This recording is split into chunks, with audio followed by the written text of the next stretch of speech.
Et le mec de la sécu, il me jette sur une table. Et je dis, oh, on est sur un fou, en fait. Le mec, il est sous chenouf, c'est pas possible. Et à un moment, on va en boîte. On est au cirque, rue Marbeuf, Cirque au Bonheur. Et il y a le chef de la sécu. En fait, mon poteau, il voulait aller voir sa meuf dans le truc VIP. Et le chef de la sécu, il est hyper agressif avec lui. Il l'attrape direct, il le pousse. Mon poteau, il se lève, il dit, non, mais attends, je vais voir ma meuf. Et en fait, sa meuf, c'était l'ex du DJ qui avait à la soirée. Et tu vois, à mon avis, le DJ, il avait prévenu avec la sécurité et tout, mais on ne savait pas. Et il prend, il envoie une patate. Je dis, oh, c'est quoi, c'est pas du tout ça de la sécu, frère. C'est quoi cette façon de parler? C'est quoi cette façon de... Tu vois, et donc, moi, j'y vais donc pour séparer, tu vois, pour qu'il arrête de truquer.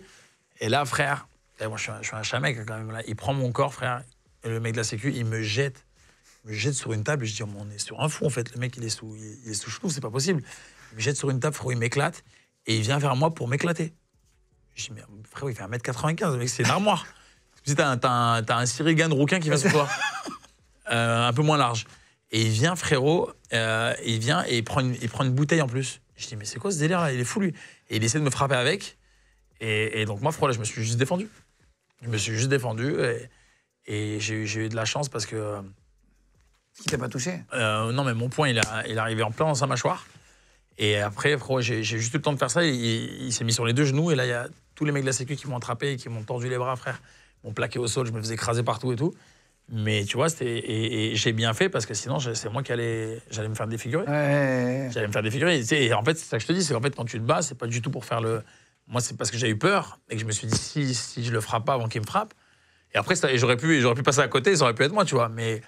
Mais ça te sert parce qu'en fait, t'as au moins le bagage technique pour savoir envoyer un coup, quoi. Mais je suis jamais fier. Après, même ça, j'étais pas fier du truc. Mais par contre, moi, ce qui était cool avec ça, c'est que t'avais le... Je sais pas si tu sors un peu. Tu vois, c'est où le... Comment ça s'appelle? Le Rasputin. Oui, bien sûr. Voilà. Tu vois, Amar, qui est devant là. Qui parle comme ça, qui est à la porte.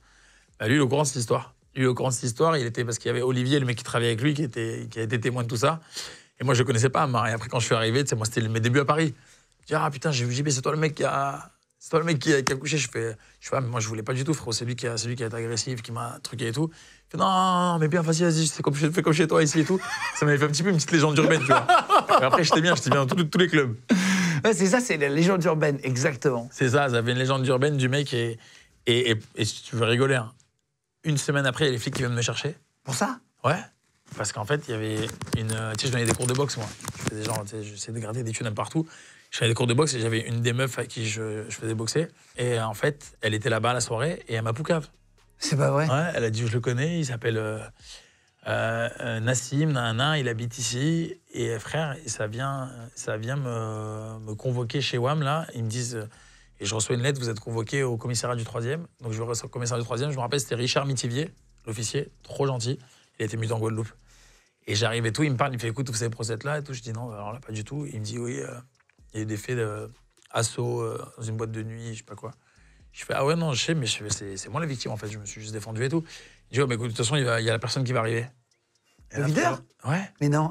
Ma mère, une semaine après, frère. Et il me dit, donc il va arriver et tout, on va faire confrontation. Je fais, ah ok. Et là, frérot, c'était trop drôle parce que le flic, il voit le mec arriver, il voit une armoire arriver, frère.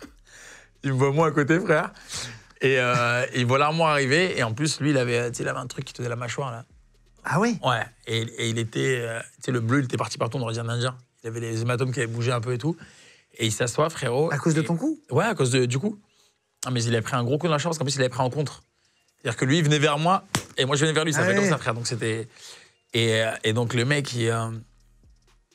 il s'assoit et il corrobore mon histoire. Et il s'excuse et tout, frère. Et il dit, je suis désolé, j'étais pas dans un endroit normal et tout, nanana. Il s'excuse et il me passe un petit truc là pour venir dans la boîte, avoir des boissons gratuites et tout.